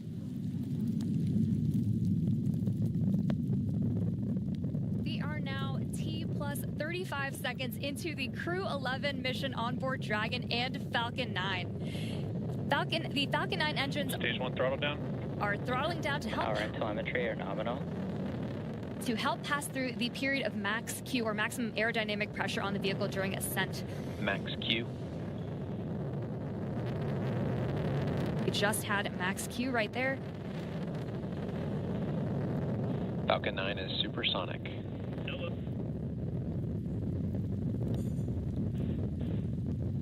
1 minute, 9 seconds into what is a little bit more less than a 9-minute flight uphill as Dragon continuing. Stage 1 Bravo. 1 Bravo. And that 1 Bravo, again, that's the abort zone, that last abort zone for stage 1 if necessary. The crew already pulling over 2 Gs. And next, we're going to have a couple of events happen in rapid succession. We'll be getting ready for the second stage to warm up and have the second stage MVAC chill. And then we'll also have MECO, or main engine cutoff, where the 9 engines on the first stage will cut off ahead of the first and second stages. Will then be separating from one another. And then the single Merlin vacuum engine on the second stage will ignite and continue to carry Crew-11 to orbit, while the first stage begins its journey back to Earth, as we're now 1 minute and 56 seconds into today's flight. The 9 Merlin engines are starting to throttle down and are standing by for MECO, or main engine cutoff. MVAC chill has started. And we just heard that call out for MVAC chill. And coming up in under like 20 seconds, we have 5 events happening back to back. MECO, Stage 1 throttle down. stage separation, stage 1 flip, SES1, and the start of boost back burn. It's going to be pretty quick, so keep a close eye on the action and the mission event Main engine cutoff. tracker at the bottom of your screen. Main engine cutoff. Stage 2 Alpha. Stage separation 2 confirmed. Alpha. MVAC ignition. And there you see stage 1 pulling away, ignition of the lone Merlin vacuum engine for stage 2. And again, those happening in quick succession as we continue to get great views of that Florida coastline and the eastern seaboard there, as Crew-11 continuing its path to orbit, now approaching 3 minutes into today's flight. Still a little ways to go, about 6 minutes left, as they continue to climb their way up and eventually track down the International Space Station. And there, great you see the Merlin vacuum engine, the second stage on the right-hand side, and great views of the first stage that's making its return to Earth on the left. About 5.5 minutes of powered flight remaining as we continue to monitor the progress of both vehicles, stage 2 and Crew-11, making the climb uphill, and stage 1 looking to land again at landing zone 1, the last landing at that location for this Falcon 9 booster.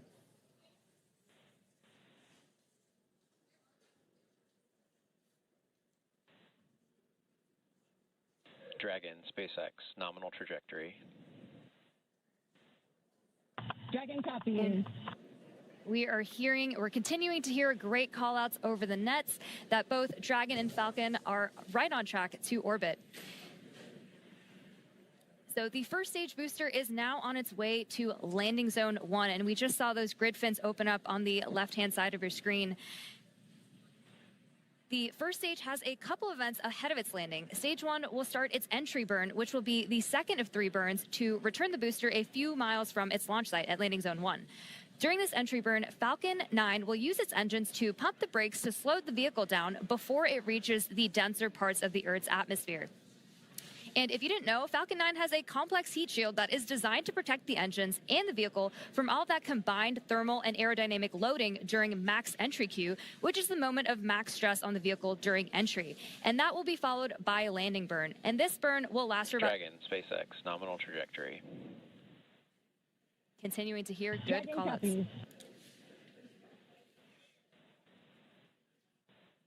Great performance calls continue as we're now 5 minutes into today's flight. Still about 8.5 to go. A little bit more than that as the second stage continuing to perform nominally on the right-hand side. 2,400 meters per second. Crew-11 cruising into the upper echelons of the Earth's atmosphere while we continue to monitor the second stage on that left-hand side. And we'll also get continued guidance and navigation call-outs from the control officers here in SpaceX. Dragon is pointed in the right direction and continuing its flight. And again, that second stage going to continue firing until close to that 9-minute mark into flight, and accelerating Dragon to more than 17,000 miles per hour and placing the crew in orbit. And you'll hear good orbital insertion would be that call out.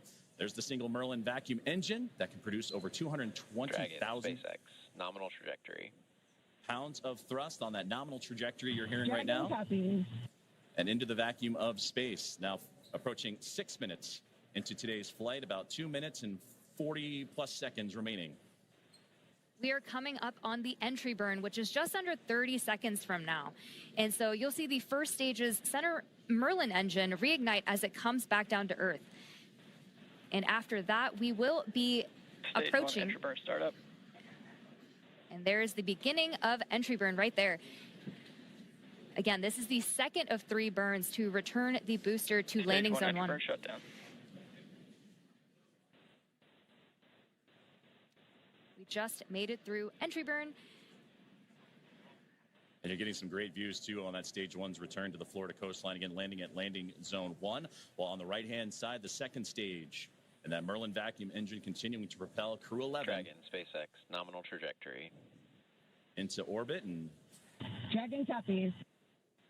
And again, great. And now with about 2 minutes left of powered flight remaining, still receiving those great calls from the crew on the ground, and we're getting those relays from Crew-11 Commander Xena Cardman. Stage 1 transonic. We are now very quickly approaching the start of our landing burn, where 3 engines, engines 1, 5, and 9, will relight to help slow the vehicle down just before it touches down on landing zone 1. We should hopefully have some great tracking shots of that. Stage 1 landing burn. Stage 2 FTS has saved. Stage 1 landing leg deploy.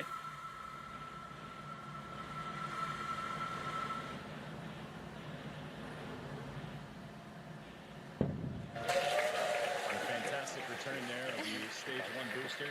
Just completing our final planned landing at LV. Another So a successful landing of the first stage booster as we continue to follow along with a little less now than 1 minute of powered flight of the second stage.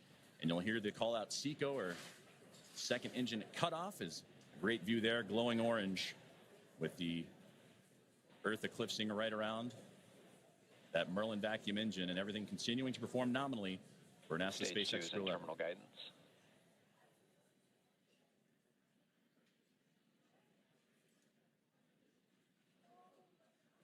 About 20 more seconds remaining of powered flight, and we'll get those call outs here shortly as everything continuing.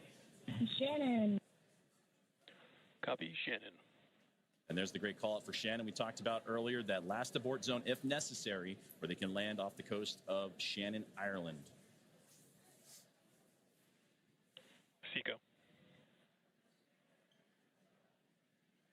There we just heard that good call out for SECO, or second engine cutoff. Coming up next will be stage separation. Dragon, SpaceX, nominal orbit insertion.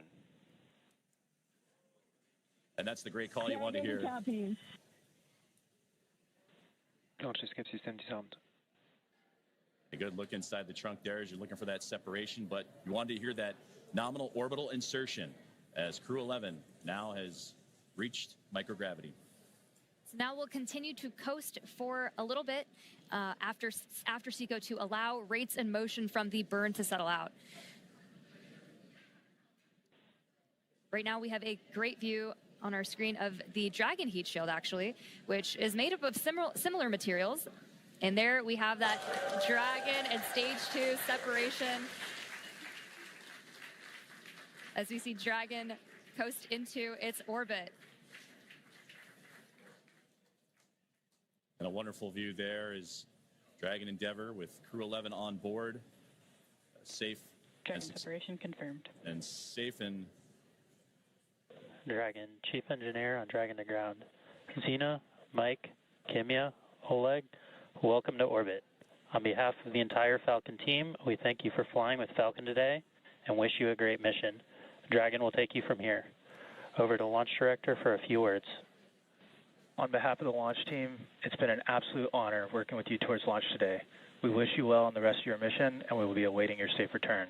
Godspeed Endeavour, Godspeed Crew-11, and thanks for flying SpaceX.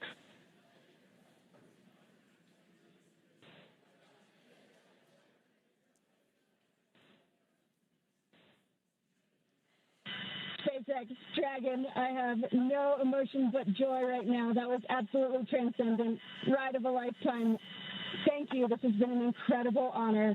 And it's my privilege now to pass us along to Mike with some additional words. Boy, it's great to be back in orbit again. Thank you to SpaceX and NASA to get us here. What a ride. And Zena and Oleg, let me be the second to welcome you to your first orbit around beautiful planet Earth. Kimya-san, okayeri nasai, welcome back. And to the ISS Expedition 73 team, the crew on board and our friends in MCC, we're on our way. Over to you, Kimya-san. Okay, thank you very much for everything. スパシバワンボイショーへありがとうございます。日本の皆さん、私も10年ぶりに宇宙に帰ってきました。ISS でしっかりと任務を果たして一等星のように輝いて、日本の素晴らしいところを世界中の人に知っていただきたいと思います。ありがとうございます。Я передаю Олег-сан, пожалуйста. Спасибо, Kimya-san. Thank you very much. Arigato gozaimasu. And спасибо всем.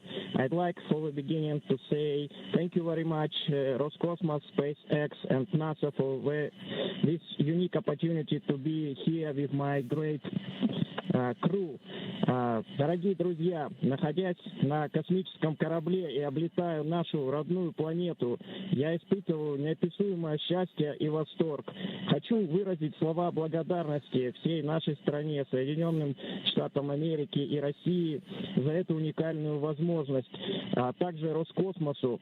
Хочу выразить слова благодарности своей школе, в которой я учился, номер 103 в городе Челябинске, выразить благодарность Краснодарскому высшему военному авиационному училищу летчиков и 22-му гвардейскому истребительному авиационному полку, а также сотрудникам Центра подготовки космонавтов, кто искренне верил и болел за эту идею отправить меня в космос. Обещаю выполнить все поставленные передо мной задачи на отлично. Ура!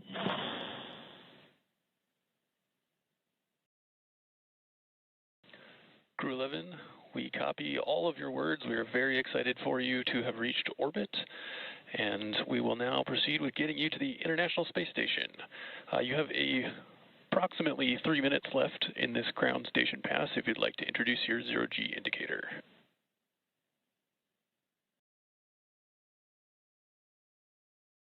Copy all, Tremaine. Thank you so much.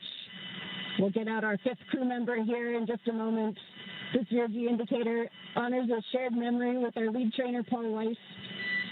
For all the mentors and team members who got us here through sacrifice of time and dedication, I hope we made you proud today. Thank you so much.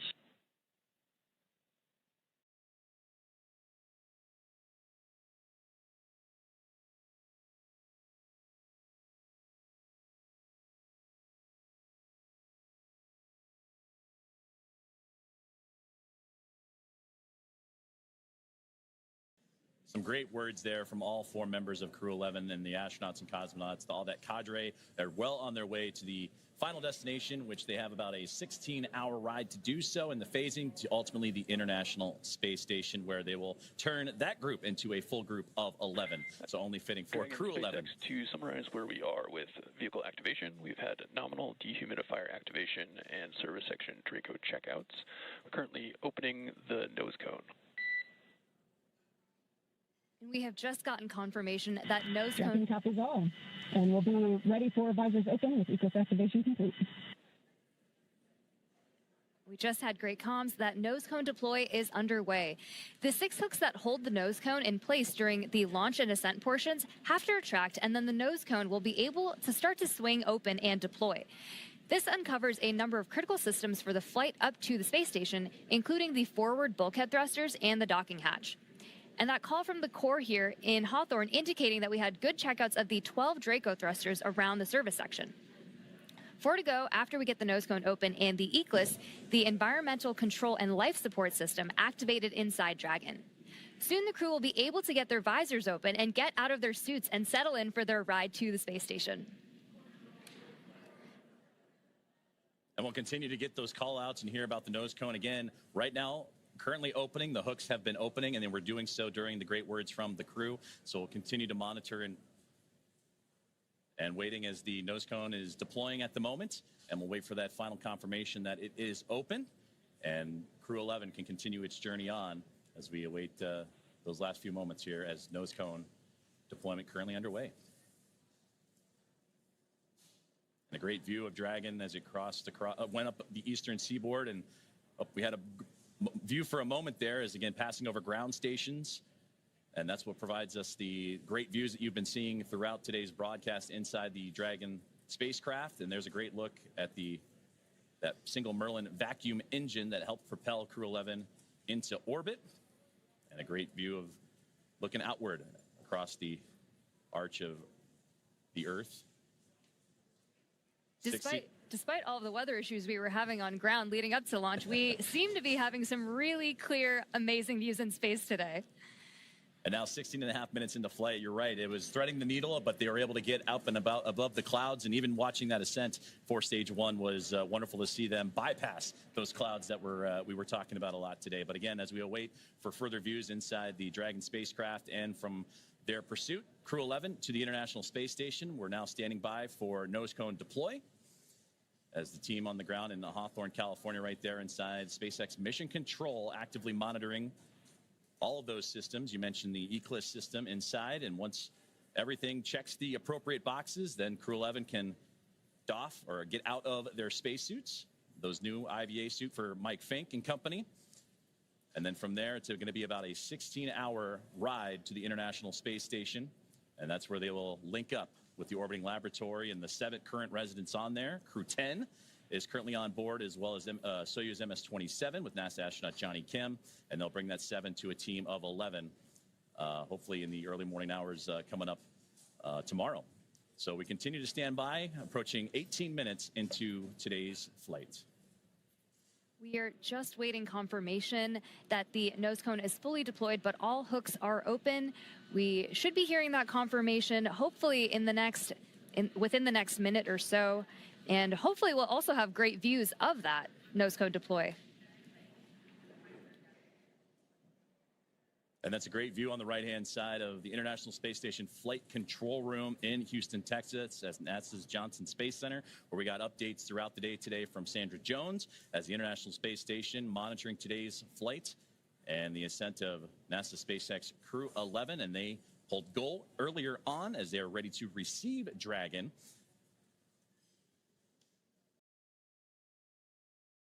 And we just received confirmation that the nose cone has completely opened and deployed. So great news, as again, all those checkouts continuing to happen for Crew-11 after a successful on-time liftoff today. And they were able to get past the clouds, the weather that we've been monitoring, and a successful first stage and second stage performance to propel them into orbit. Crew-11 is comprised of NASA astronauts Zena Cardman and Mike Fink, along with JAXA astronaut Kimia Yui and Roscosmos cosmonaut Oleg Platonov. And they are now safely in orbit following that approximately 9-minute ride after liftoff today from NASA's Kennedy Space Center in Florida. The crew now, as mentioned, has a little bit about a 16-hour journey before they reach their destination. Dragon SpaceX, we see a nominal nose cone opening at TCS and 4 bulkhead to Draco checkouts. Great call out right there. Dragon copies all. Good news. And that's what we were waiting for there, was that call up to crew. Looking forward in the timeline, you have your first burn up on your forward view. That's the phase burn in approximately 25 minutes. We will also be monitoring the stage 2 deorbit to give you the go for suit doffing, and we're expecting that at T plus 45 minutes. Dragon copies. We'll be monitoring, and T plus 45 approximately for suit doffing. We're with you in the timeline. Great conversations there with the team on the ground, and there they are, Crew-11. Happy as can be in orbit now, and they have a 16-hour journey before they reach their destination, the International Space Station, as docking currently targeted for tomorrow morning, Saturday, August 2nd at 3 a.m. Eastern Time, 12 a.m. Pacific, to the space-facing port of the station's Harmony module. Now, between now and then, Dragon will perform a series of burns as it catches up to the space station. And that first burn you heard him talking about is the phase burn, and that happens about 30 minutes or so from now. So we'll continue to monitor the Dragon spacecraft, and the teams on the ground will continue to monitor that first of a sequence of burns to help them stair-step their way up to the International Space Station. Human spaceflight has come so far in the last 5 years with Dragon. In addition to flying people, SpaceX's Dragon spacecraft also enables researchers the opportunity to fly critical science to orbit. So far, SpaceX and Dragon have carried more than 1,000 research experiments to and from low Earth orbit, both to the International Space Station and on our free flyer missions. From DNA sequencing to 3D printing, studies enabled by Dragon and the space station test a variety of technologies, systems, and materials that will be needed for future long-duration exploration missions. Every mission yields critical science, critical research, and learnings that help make life both on Earth and in space better. And flights just like today's help us continue to lay this foundation for our future among the stars and continue our mission to make life multiplanetary. We'll be signing off from SpaceX for now, so we're going to send you back over to Kennedy Space Center. But before we go, we want to thank NASA, Joseph, for entrusting us with today's mission, and thank you all for being with us today. Well, thank you very much, Soumya, Ronnie, and the teams here at SpaceX. It was another phenomenal opportunity to catch NASA SpaceX Crew-11 in orbit today. And with that, we're going to say goodbye from here in Hawthorne until we pick back up with our docking coverage beginning at 2 a.m. Saturday, August 2nd, tomorrow, for that targeting docking to the space-facing port of the station's Harmony module at 3 a.m. Eastern. So for now, thank you for joining us, and we're going to toss it back over to Nick and Daryl at Kennedy Space Center to wrap up today's launch coverage. Great job. If you're just joining us, welcome back to the Kennedy Space Center in Florida. I'm Daryl Nail here with NASA astronaut Nick Hague. Just moments ago, we saw Crew-11 safely on orbit with the nose cone open, checkouts complete, and a few words from the crew as they settled into their new environment aboard Dragon. And Nick, watching him in that moment, floating free, you must feel good about your friends and colleagues successfully getting to orbit today. Absolutely. You know, at the moment of liftoff, the tingle on the back of your neck, the chills, and watching them go into orbit, and then to hear them call down after they're there safely, the joy in their voice, and then the gratitude for the teams that got them there. Just you can't help but feel awesome right now. Everybody that's associated with this launch. And now it comes, a completion for Zena Cardman, the commander who was part of Crew 9. Was pulled off that mission. You continued on. This is now her chance. Now she's in space. She had to wait a little bit longer, but now finally gets to fly. Yeah, it's a full circle moment, and it's a thrill to be here and just be part of it. We appreciate you from the very start saying that you wanted to document this moment with her. Here at the Kennedy Space Center, watching them go up at that moment. Mike Fink has been around for a while. He's a veteran astronaut, but there's been quite a gap. He finally now, after 14 years, back up in space. Yeah, talk about patience being a key quality of an astronaut. It's not just sitting strapped into a rocket for 2.5 hours prior to launch and not being able to move. It's, doing your job and waiting for your opportunity, and that might be a decade or more, and to take that time and to do so much with it while you're still waiting to launch into space, it just shows the character that he has. Incredible character and incredible character is Mike. Well, quick story here. We want to tell you, when Zena Cardman was here and she did the co-host role for Crew 9 when you launched. After the launch broadcast was over, she pulled out a deck of cards and just offhandedly was like, oh, hey, I want to show you something. And she showed me this deck of cards. It was the Crew 9 deck of cards.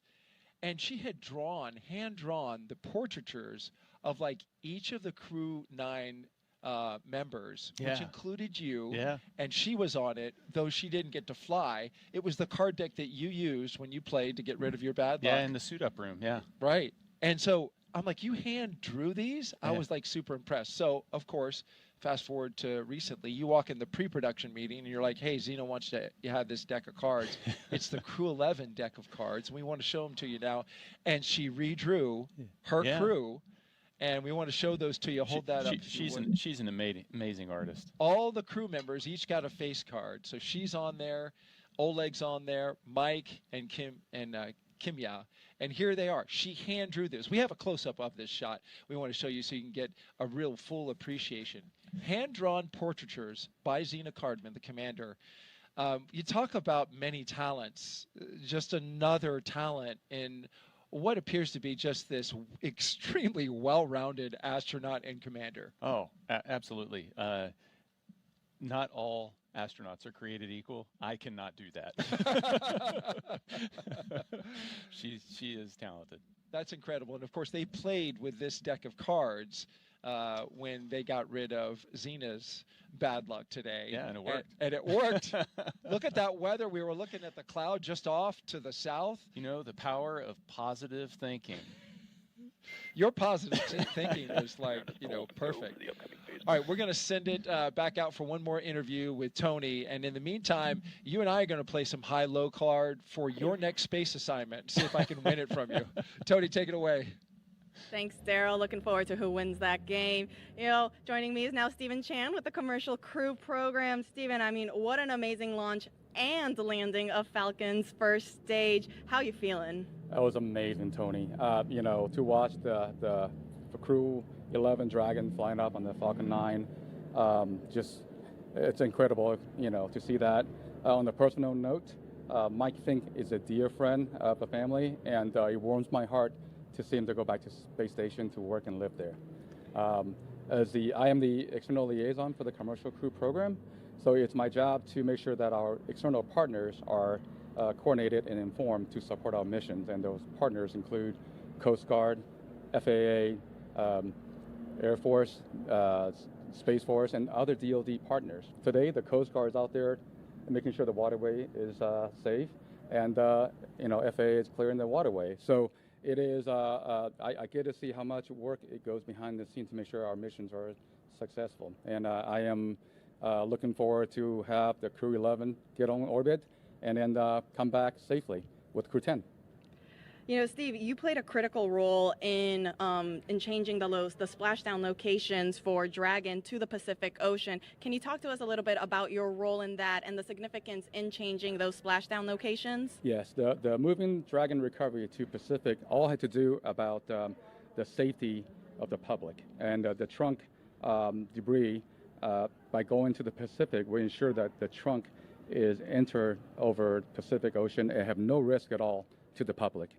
So, and thanks to our external partners, we work with them to make sure that the Dragon can be recovered safely, and they can perform their important missions, like keeping the waterway safe, keeping the airspace safe, and then the DoD can perform their missions around California coast. You know, speaking about all of those external partners that you have to work with, I mean, it took a huge effort to get this underway. Can you tell us a little bit more about how that worked? Yes, so for our West Coast partners, you know, the Dragon landing in the Pacific is a new challenge for them. And they have, as I mentioned earlier, they have their other national priorities. So we are very thankful to our partners and their leadership who recognize that Dragon is also a very important national priority.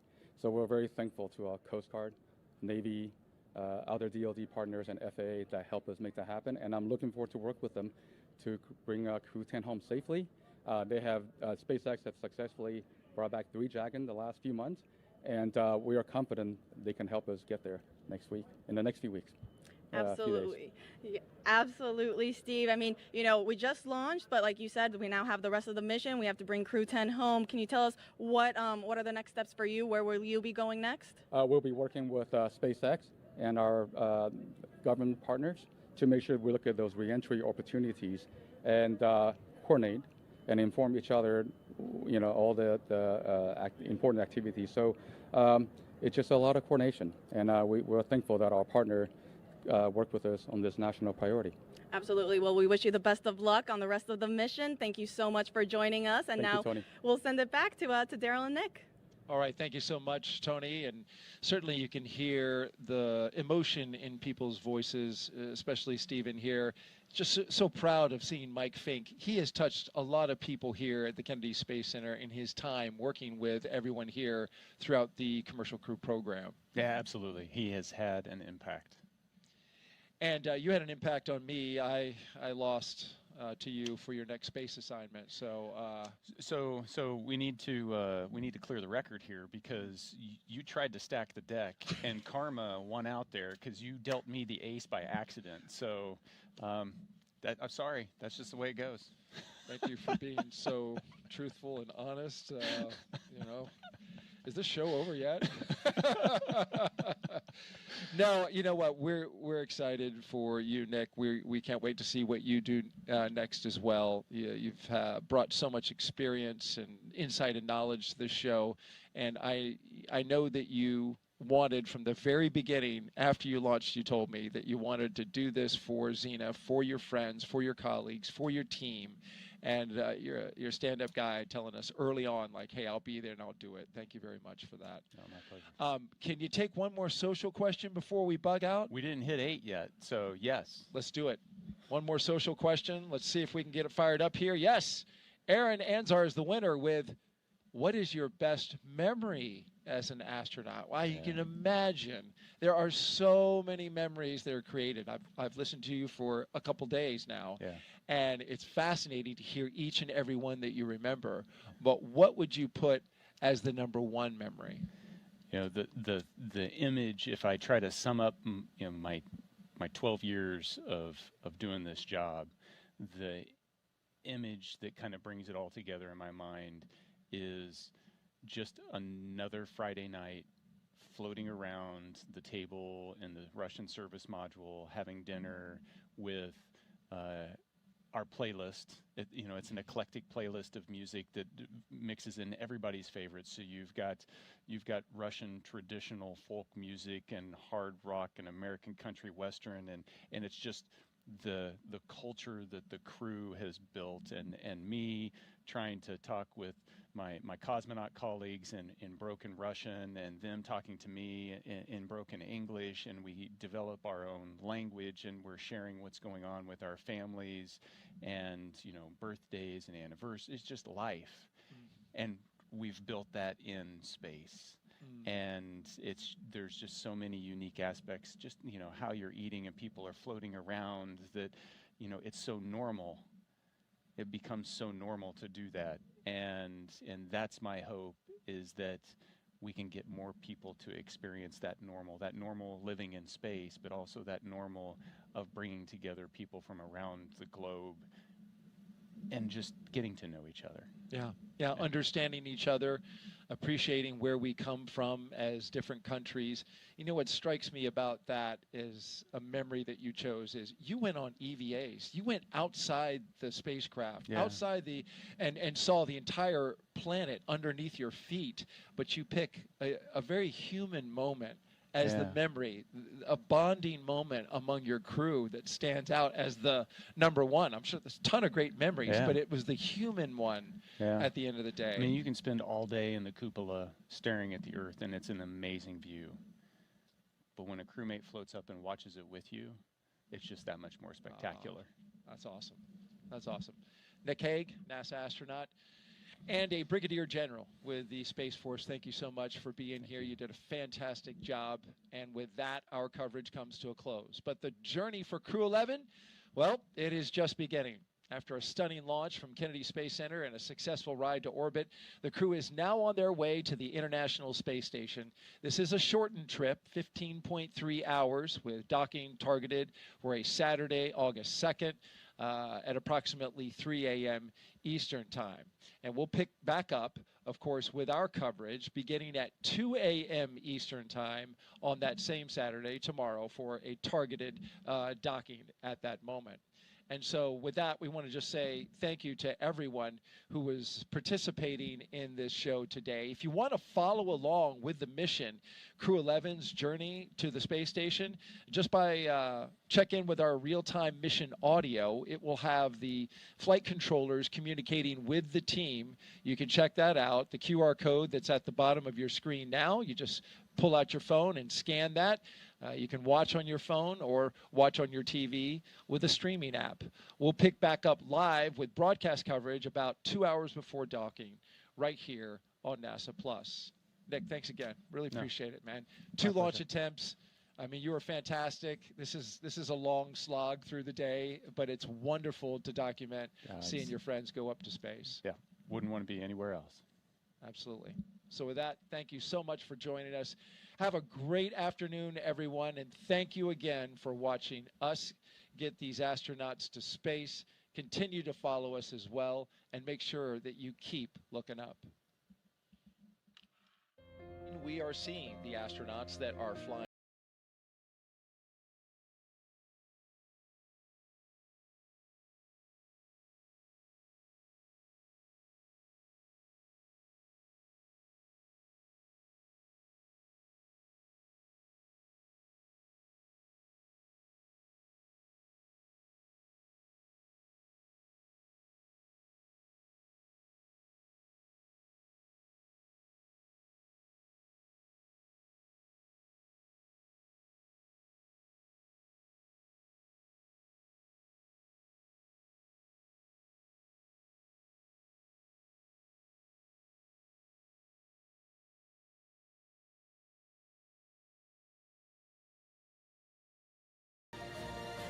And the closeout crew closes the hatch to Dragon Endeavour. 3, 2, 1, ignition, engines full power, and liftoff. Go Falcon, go NASA, go Crew-11. Together we rise as NASA's SpaceX Crew-11 heads up to the International Space Station. Vehicles are pitching downrange. 1.7 million pounds of thrust. Propulsion is nominal. Propelling Falcon 9 as the vehicle pitching downrange and making its way up the East Coast, and will soon join Expedition 73 aboard the orbiting laboratory.